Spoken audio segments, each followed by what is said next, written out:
His final battle ended not with a mighty warrior, but with a single stone from above.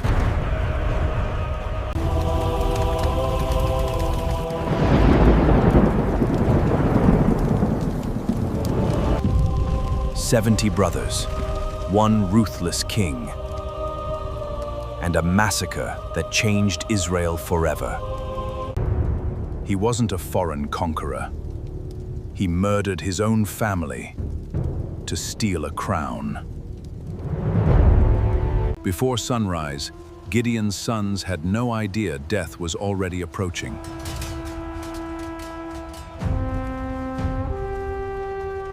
One escaped, and his terrifying curse would haunt an entire kingdom.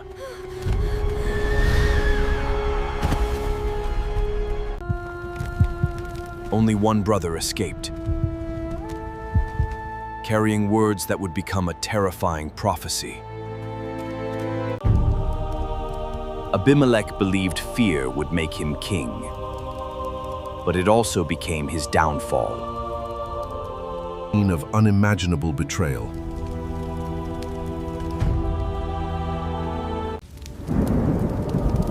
The king thought fear would protect his throne, but judgment was already on its way. Long after Abimelech's fall, the ruins of Shechem stood as a silent witness to the cost of violence. This is the chilling true story of Abimelech, the bloodthirsty king whose own violence became his downfall.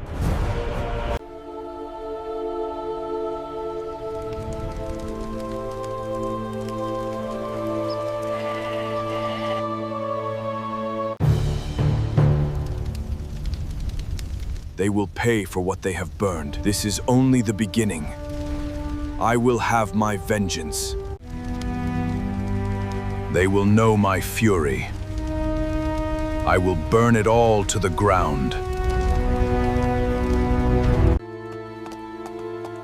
Driven by ambition, Abimelech traveled to Shechem, where his mother's relatives welcomed him as one of their own. The Bible records one of its darkest betrayals, and it happened inside one family. He was born the son of Gideon, but history remembers him as the man who slaughtered 70 of his own brothers for a crown. One stone became the scene of unimaginable betrayal.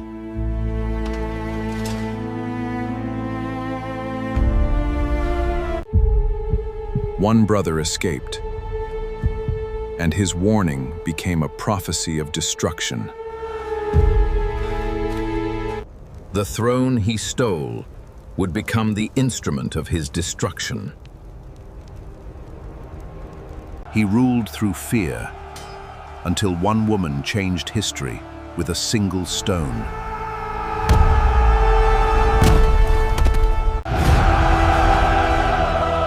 This is the shocking biblical story Hollywood has never dared to tell. After Gideon delivered Israel from the Midianites, the land enjoyed peace. But hidden beneath that peace, a dangerous ambition was quietly growing. Driven by ambition, Abimelech traveled to Shechem. There, his mother's relatives welcomed him. They embraced him as one of their own. He whispered a dangerous proposal. Would you rather be ruled by 70 men or by one of your own blood? The leaders believed his words, choosing ambition over righteousness. They emptied silver from the temple treasury dedicated to Baal Berith and handed it to Abimelech. With blood money in his hands, Abimelech hired ruthless mercenaries. They were eager for violence.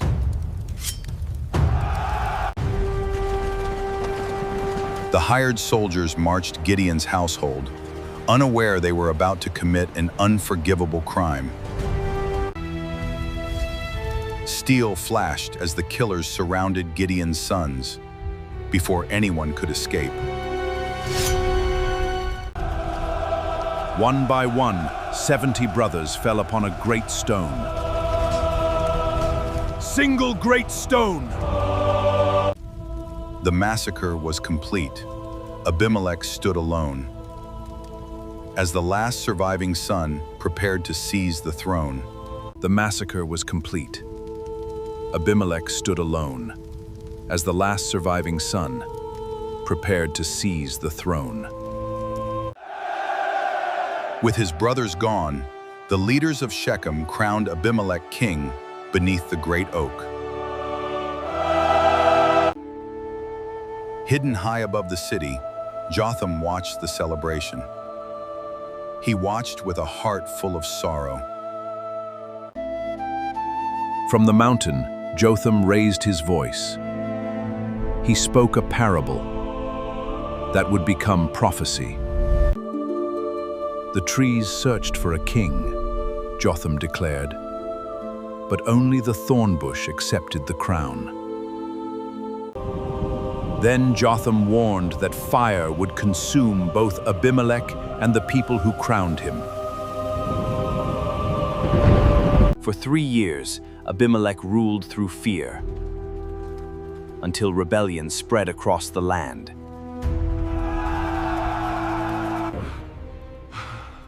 We must stop this plan. There is no stopping it. But the division will destroy us. So be it. For 3 years, Abimelech ruled through fear, until rebellion spread across the land. Bandits began attacking travelers, and the kingdom slowly descended into chaos. A new challenger arrived, Gal, son of Ebed. I will lead you to victory. And the people rallied behind him. We will fight for our freedom! Gal openly mocked Abimelech. He challenged him to face a real battle.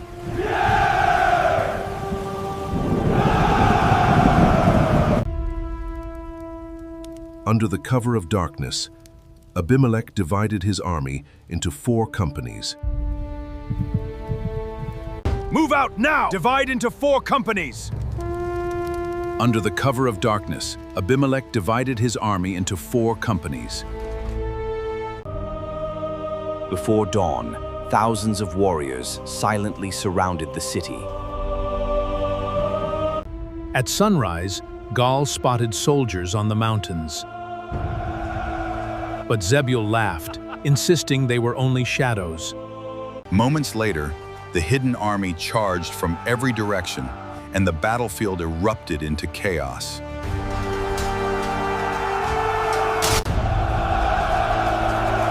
Gal gathered his men and met Abimelech head-on in a fierce clash outside the city gates. Steel rang against steel as Abimelech forced Gal's army to retreat toward the city.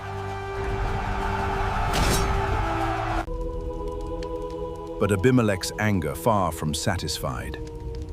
He prepared to destroy the city that had betrayed him. Defeated and humiliated, Gal was driven from Shechem, never to challenge Abimelech again. The next morning, his army surrounded Shechem, before the people realized they were trapped. Abimelech gave the order, and the assault began with overwhelming force. Warriors crashed through the city gates, and the streets of Shechem became a battlefield. House after house fell as the defenders fought desperately to protect their city. By sunset, Shechem was defeated, and its people fled toward the city's strongest tower. Hundreds sought safety inside the fortress, believing its thick walls would save them.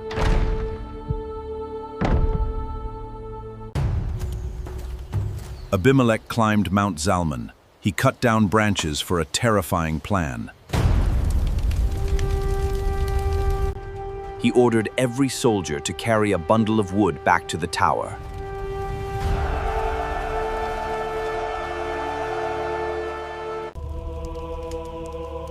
The wood was piled against the fortress walls, as panic spread among those trapped inside. With one command, the piles were set ablaze, and flames raced toward the tower. The tower fell silent as fire consumed it, fulfilling the warning spoken years before. Confident after earlier victories, Abimelech ordered another direct assault. Believing every enemy was defeated, Abimelech marched his victorious army toward another fortified city called Thebez. With ruthless determination, Abimelech marched toward his enemies, believing no army could stand against his growing power. With a fierce battle cry, Abimelech led the charge as thousands of warriors rushed into deadly combat. For Sparta! For Greece! No surrender! Fight until the end! Abimelech struck down the enemy commander, inspiring his soldiers to press the attack relentlessly. A deadly rain of arrows filled the sky, Shield wall! Keep them up! forcing both armies into desperate survival. Hold the line! Refusing to retreat, Abimelech broke through the enemy's strongest defenses with overwhelming force. Fear spread across the battlefield. Defeated soldiers abandoned their positions in panic.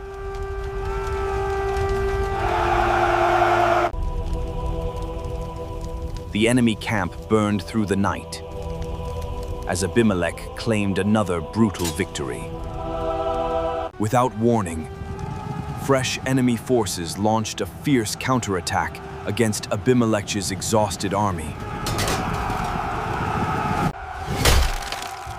The battle became personal as warriors fought face to face for survival and victory.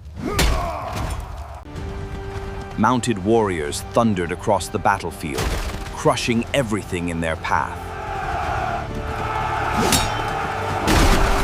Surrounded on every side, Abimelech refused to surrender and fought with fearless determination. Gathering every remaining warrior, Abimelech launched one final assault against his enemies. Victory came at a terrible cost, leaving countless lives lost beneath the fading light. The battlefield fell silent as Abimelech emerged victorious from another bloody conflict.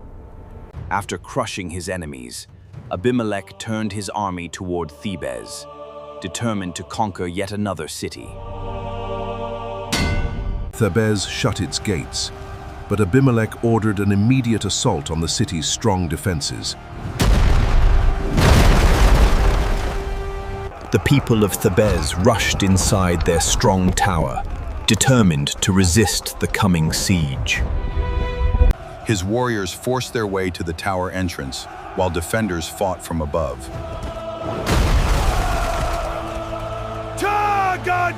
Push them back! For the city! To the walls! Hold the line! We take the wall! Fall back! Push! No surrender! The city defenses collapsed, forcing the frightened people to retreat toward the central tower. The survivors fled into a strong tower, hoping its walls would protect them from destruction.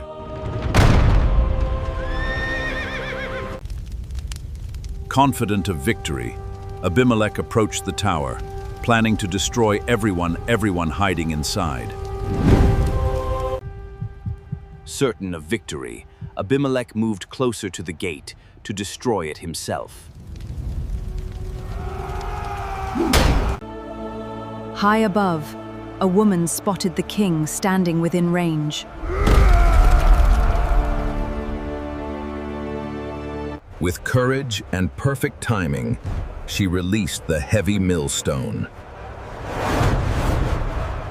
The stone struck Abimelech, leaving him gravely wounded and ending his charge. No, Abimelech! Help him! He's down! Get a healer! Move!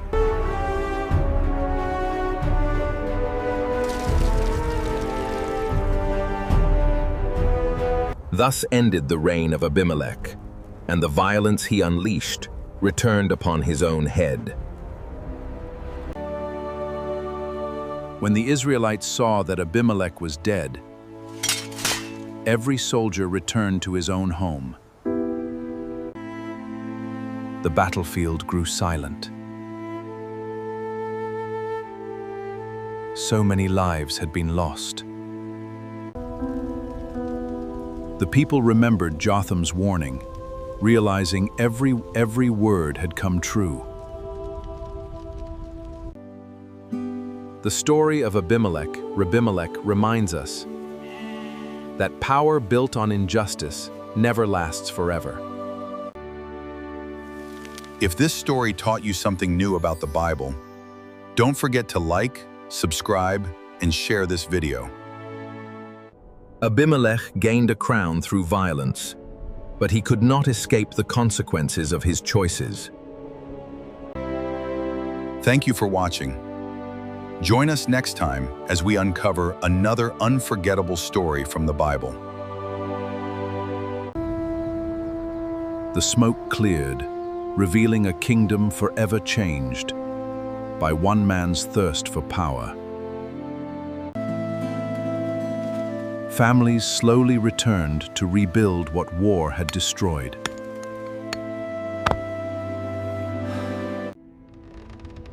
The empty throne reminded everyone that earthly power is only temporary. Years earlier, Gideon had refused a crown because he believed God alone should rule Israel. His son chose a different path, and the consequences touched an entire nation.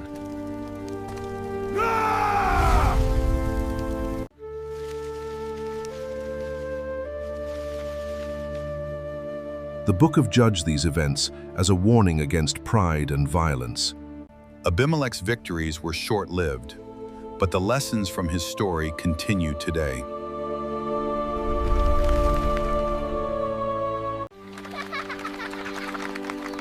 True leadership is measured by justice, humility, and faithfulness, not fear.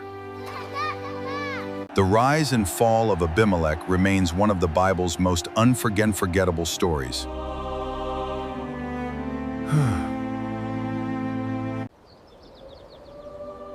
History remembers not only how kingdoms rise, but also why they fall. Long after Abimelech's fall, the ruins of Shechem stood as a silent witness to the cost of violence. Travelers paused to remember the tragic king whose ambition destroyed his own family. Every stone seemed to whisper the warning that power without wisdom leads to ruin.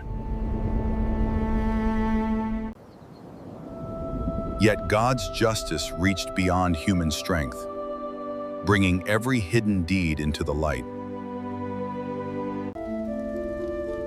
Even today, the account of Abimelech continues to challenge readers of the book of Judges. Abimelech's story reminds every generation that pride can never replace righteous leadership. Thus ended the reign of Abimelech, and the violence he unleashed returned upon his own head. Abimelech's crown was buried by time, but his choices remained written in history. The hills of Shechem grew peaceful again, but the memory of bloodshed was never forgotten.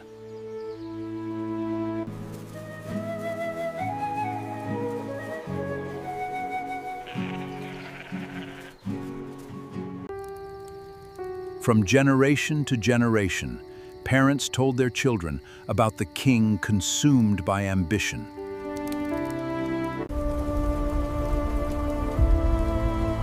Jotham's warning had been fulfilled, just as he declared from Mount Gerizim. The story of Abimelech remains one of the Bible's strongest warnings about the pursuit of power. What lesson do you think this story teaches about leadership and ambition?